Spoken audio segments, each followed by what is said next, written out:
নমস্কাৰ বন্ধুসকল, স্বাগতম জনাইছোঁ মোৰ ইউটিউব চেনেল টেক ছাপোৰ্টলৈ। মোৰ এই নতুন চেনেলৰ ভিডিঅ'টো যিসকলে চাই আছে তেখেতসকলে প্লিজ চেনেলটো ছাবস্ক্ৰাইব কৰি দিব আৰু ভিডিঅ'টো ভাল পালে লাইক, কমেণ্ট লগতে শ্বেয়াৰ কৰিবলৈ নাপাহৰিব। আপোনালোকক জনাব বিচাৰিছোঁ যে ইতিমধ্যে ভাৰত চৰকাৰে মুকলি কৰা স্বচ্ছ ভাৰত মিছন পৰ্টেলৰ দ্বাৰা সেল্ফ ৰেজিষ্ট্ৰেশ্যন কৰি লিটিন অনলাইন আবেদন কৰিব পাৰিব। আপোনালোকে সেল্ফ ৰেজিষ্ট্ৰেশ্যন কৰি কেনেকৈ লেটিন অনলাইন আবেদন কৰিব পাৰিব তাকে ভিডিঅ'টোত অলপ দেখাবলৈ চেষ্টা কৰিছোঁ। গতিকে আপোনালোকে ভিডিঅ'টো অলপো স্কিপ নকৰাকৈ শেষলৈকে চাই থাকিব। গতিকে বলক ভিডিঅ'টো আৰম্ভ কৰোঁ। আপোনালোকে প্ৰথমে আপোনাৰ নিজৰ মোবাইলত বা ডেস্কটপত প্ৰথমে গুগল ক্ৰম ব্ৰাউজাৰ অপেন কৰি ল'ব আৰু সাৰ্চ টাইপ অপশ্যনত টাইপ কৰিব স্বচ্ছ ভাৰত অভিযান আৰু ইয়াতে ক্লিক কৰি দিব। পেজটো অপেন হোৱাৰ পাছত স্বচ্ছ ভাৰত মিছন লিংকটোত ক্লিক কৰিব আৰু এনেকৈ স্বচ্ছ ভাৰত মিছনৰ পৰ্টেল পেজ অপেন হোৱাৰ পাছত আপোনালোকে স্ক্ৰল ডাউন কৰিব আৰু কাষতে থকা এপ্লিকেশ্যন ফৰ্ম ফৰ ISSL লিংকটোত ক্লিক কৰিব। অলপ অপেক্ষা কৰিব পেজটো অপেন হ'বলৈ। এনেকৈ এখন ৰেজিষ্ট্ৰেশ্যন ফৰ্ম পেজ অপেন হৈ আহিব। আপোনালোকে দেখি থকা পেজটো যিসকলে অলৰেডি ৰেজিষ্টাৰ কৰিছে তেওঁলোকে এই পেজটোত গৈ লগইন কৰি চৰকাৰী লেটিন আবেদন কৰিব পাৰিব। কিন্তু যিসকলে এতিয়ালৈকে ৰেজিষ্টাৰ কৰা নাই তেওঁলোকে ওপৰত থকা চিটিজেন ৰেজিষ্ট্ৰেশ্যন লিংকত গৈ ক্লিক কৰি দিব। আপোনালোকে ৰেজিষ্টাৰ কৰিবলৈ এনেকৈ এখন পেজ অপেন হৈ আহিব। ইয়াত আপোনালোকে লগইন ID হিচাপে আপোনাৰ নিজৰ মোবাইল নম্বৰটো দিব পাৰে আৰু ইয়াত আপোনাৰ নিজৰ নামটো টাইপ কৰিব লাগিব।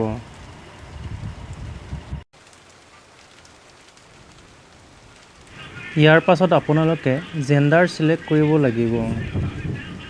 আপোনালোকৰ যিটো জেণ্ডাৰ হয় সেই হিচাপে আপোনালোকে জেণ্ডাৰটো চিলেক্ট কৰি ল'ব। আপোনালোকে ইয়াৰ পাছত তলত দেখি থকা বক্সটোত আপোনালোকৰ এড্ৰেছ হিচাপে আপোনালোকৰ গাঁৱৰ নাম আৰু জিলাৰ নাম লিখিলেও হ'ব। আপোনালোকে এতিয়া আপোনালোকৰ ষ্টেট চিলেক্ট কৰিব। আপোনালোকে যিটো ষ্টেটত বিলং কৰি আছে সেই ষ্টেটটো চিলেক্ট কৰি ল'ব। আপোনালোকে ষ্টেট চিলেক্ট কৰাৰ পাছত আপোনালোকে কেপচা কোডটো এণ্টাৰ কৰিব লাগিব। আপোনালোকে ইয়াত দেখি আছে ছাবমিট আৰু লগইন অপশ্যন, কিন্তু আপোনালোকে লগইন নকৰিব, ছাবমিট অপশ্যনত ক্লিক কৰি দিব। অলপ অপেক্ষা কৰিব। আপোনালোকে দেখিছে মোৰ অলৰেডি ৰেজিষ্টাৰ হৈ গৈছে। আপোনালোকে ইয়াত লগইন ID হিচাপে আপোনালোকৰ মোবাইল নম্বৰ আৰু আপোনালোকৰ মোবাইল নম্বৰৰ শেষৰ 4টা সংখ্যা পাছৱৰ্ড হিচাপে ব্যৱহাৰ কৰি লগইন কৰিব পাৰিব। ৰেজিষ্টাৰ হোৱাৰ পাছত আপোনালোকে হোম পেজত গৈ লগইন কৰিব লাগিব। গতিকে আপোনালোকে হোম পেজত যোৱাৰ পিছতহে আপোনালোকে লগইন কৰিব পাৰিব। এতিয়া লগইন কৰিবৰ কাৰণে আপোনালোকে ৰেজিষ্টাৰ কৰা মোবাইল নম্বৰটো দিব লাগিব আৰু পাছৱৰ্ড হিচাপে আপোনালোকৰ ৰেজিষ্টাৰ কৰা মোবাইল নম্বৰৰ শেষৰ 4টা সংখ্যা এণ্টাৰ কৰিব লাগিব আৰু কেপচা এণ্টাৰ কৰি আপোনালোকে চাইন ইন কৰিব। চাইন ইন কৰাৰ পাছত এনেকৈ এটা পেজ খোল খাই আহিব আৰু এই পেজটোত লিখা আছে চেঞ্জ পাছৱৰ্ড। প্ৰথমে লিখা আছে all password, new password, confirm password. আপোনালোকে তলৰ নোটটো ভালকৈ চাই আপোনালোকে আপোনালোকৰ পাছৱৰ্ডটো সেই হিচাপে বনাই ল'ব। ইয়াত আপোনালোকে পাছৱৰ্ড চেঞ্জ কৰিবৰ কাৰণে আপোনালোকৰ পুৰণা পাছৱৰ্ডটো এণ্টাৰ কৰিব আৰু নিউ পাছৱৰ্ড অপশ্যনত আপোনালোকে যিটো নতুনকৈ পাছৱৰ্ড বনাব বিচাৰিছে সেই পাছৱৰ্ডটো টাইপ কৰিব আৰু কনফাৰ্ম পাছৱৰ্ডত যিটো নতুনকৈ আপোনালোকে টাইপ কৰিছে সেই পাছৱৰ্ডটো তাত লিখি দিব আৰু চেঞ্জ পাছৱৰ্ড অপশ্যনত গৈ ক্লিক কৰি দিব। অলপ সময় অপেক্ষা কৰিব। দেখা পাইছে আপোনালোকে ইতিমধ্যে মোৰ পাছপৰ্টটো চেঞ্জ হৈ গৈছে। Passport has been change successfully. ইয়াৰ পাছত আপোনালোকে হোম পেজত ক্লিক কৰিব। হোম পেজত ক্লিক কৰাৰ পাছত এনেকৈ এটা পেজ খোল খাই আহিব, য'ত নেকি আপোনাৰ লিখা আছে আপোনাৰ নাম, আপোনাৰ মোবাইল নাম্বাৰ আৰু আপোনাৰ গাঁৱৰ নাম আৰু আপোনাৰ জিলাৰ নাম। আপোনালোকে আবেদন কৰিবৰ কাৰণে কাষতে থকা ৰাইট ছাইডত নিউ এপ্লিকেশ্যন লিংকটোত ক্লিক কৰিব। এপ্লিকেশ্যন লিংকত ক্লিক কৰাৰ পাছত এনেকৈ এটা পেজ অ'পেন হৈ আহিব, য'ত আপোনালোকে আপোনাৰ সম্পূৰ্ণ ডিটেইলছটো ফিল আপ কৰিব লাগিব। গতিকে বলক আপোনালোকক দেখুৱাই আছোঁ কি ফিল আপ কৰিব লাগে। ইয়াত আপোনালোকে ষ্টেট চিলেক্ট কৰিব লাগিব, ডিষ্ট্ৰিক্ট চিলেক্ট কৰিব লাগিব, ব্লক চিলেক্ট কৰিব লাগিব, পঞ্চায়ত চিলেক্ট কৰিব লাগিব আৰু গাঁৱৰ নাম চিলেক্ট, লগতে আপোনালোকৰ হেবিটেশ্যন গাঁৱৰ নাম চিলেক্ট কৰিব লাগিব। ইয়াত আপোনালোকে এটাও এৰি যাব নালাগিব, যিটো আপোনালোকৰ ৰেড ষ্টাৰ মাৰ্ক দিয়া আছে সেইকেইটা ফিল আপ কৰিব লাগিব। এতিয়া আপোনালোকে আপোনালোকৰ ডিষ্ট্ৰিক্ট চিলেক্ট কৰিব। আপোনালোকে যিটো ডিষ্ট্ৰিক্টত বিলং কৰি আছে সেই ডিষ্ট্ৰিক্টটো দিব আৰু আপোনালোকৰ যিটো ব্লক হয় সেই ব্লকটো চিলেক্ট কৰিব, আপোনালোকৰ যিটো ব্লক হয়, আৰু আপোনালোকৰ যিটো পঞ্চায়ত হয় সেই পঞ্চায়তো আপোনালোকে চিলেক্ট কৰিব, আপোনালোকে যিটো পঞ্চায়তৰ আণ্ডাৰত আছে, আৰু আপোনালোকৰ গাঁৱৰ নামটো চিলেক্ট কৰিব, আপোনালোকৰ যিটো গাঁও হয় সেই গাঁৱৰ নামটো চিলেক্ট কৰক।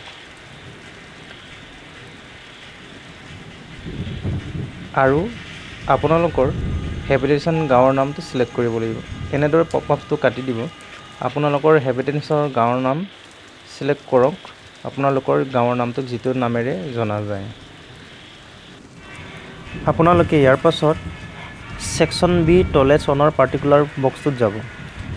আপোনালোকে এই বক্সটোত লিখা আছে আপোনালোকৰ আধাৰত যিটো নাম দিয়া আছে সেই ধৰণে ইয়াত টাইপ কৰিব লাগিব।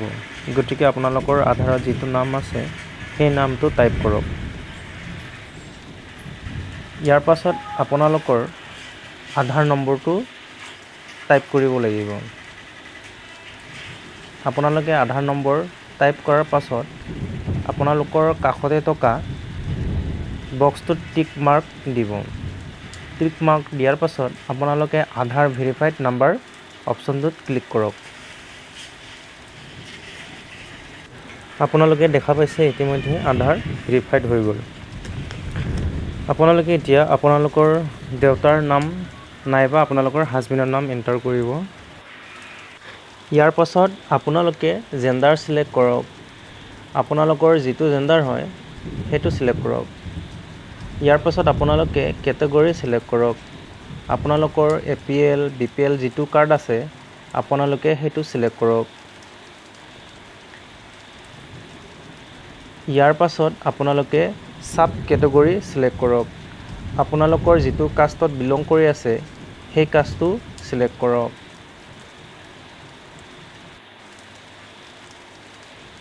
ইয়াৰ পাছত আপোনালোকে কাৰ্ড টাইপ কৰক।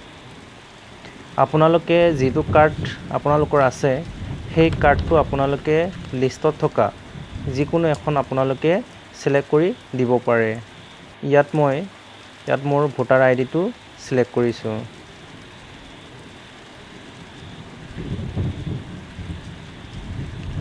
ইয়াৰ পাছত আপোনালোকে যিটো আপোনালোকৰ কাৰ্ড ব্যৱহাৰ কৰিছে সেই কাৰ্ডৰ নম্বৰটো ইয়াত টাইপ কৰিব লাগিব।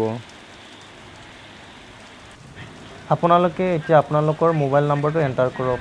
আপোনালোকৰ ৰেজিষ্টাৰ মোবাইল নম্বৰটো নতুবা আপোনালোকৰ এমাৰ্জেঞ্চি নম্বৰটো দিলেও হ'ব। ইয়াৰ পাছত আপোনালোকৰ যদি ইমেইল আইডি আছে ইমেইল আইডিটো টাইপ কৰক। ইয়াৰ পাছত আপোনালোকে আপোনালোকৰ এড্ৰেছত আপোনালোকৰ গাঁৱৰ নামটো টাইপ কৰক। ইয়াৰ পাছত আপোনালোকে তলৰ বক্সটোত যাব। Section C bank account details. আপোনালোকে প্ৰথমে IFSC কোড টাইপ কৰিব লাগিব। IFSC কোড টাইপ কৰাৰ পাছত কাষতে থকা ষ্টাৰ মাৰ্কৰ বক্সটোত ক্লিক কৰক। দেখা পাব যে আপুনি অট'মেটিকলি ঘৰবোৰ ফিল আপ হৈছে। আপোনালোকে ভালদৰে চাই ল'ব আপোনালোকৰ IFSC কোড, বেংকৰ নাম, ব্ৰাঞ্চ ক'ড সম্পূৰ্ণ ভালদৰে চাই ল'ব। কাৰণ যিহেতুকে আপোনালোকৰ চৰকাৰী লিটিঙৰ পে'মেণ্টটো আপোনালোকৰ যিটো একাউণ্ট নম্বৰ দিব, সেই একাউণ্ট নম্বৰটোত আপোনালোকৰ চৰকাৰে পে'মেণ্ট কৰিব। গতিকে আপোনালোকে ভালদৰে চাই ল'ব। ইয়াৰ পাছত আপোনালোকে তলত লিখা আছে একাউণ্ট নম্বৰ অপশ্যনটোত আপোনালোকে যাওক। একাউণ্ট নম্বৰটো আপোনালোকে ভালদৰে চাই আপোনালোকে টাইপ কৰক।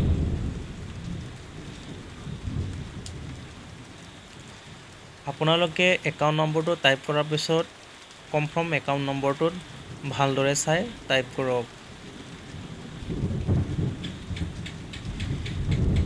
ইয়াৰ পাছত আপোনালোকে তাৰ তলতে দেখা পাব scan front page of passbook আৰু কাষতে আছে চুজ ফাইল। আপোনালোকৰ পাছবুকখন স্কেন কৰি JPG PNG লগতে 200 KB ভিতৰত হ'ব লাগিব। প্ৰথমে আপোনালোকে স্কেন কৰি আপোনালোকৰ পাছবুকখন নাম টাইপ কৰি ছেভ কৰিব। আপোনালোকৰ চুজ কৰিবৰ কাৰণে ইজি হ'ব। গতিকে আপোনালোকে চুজ ফাইলত যাব।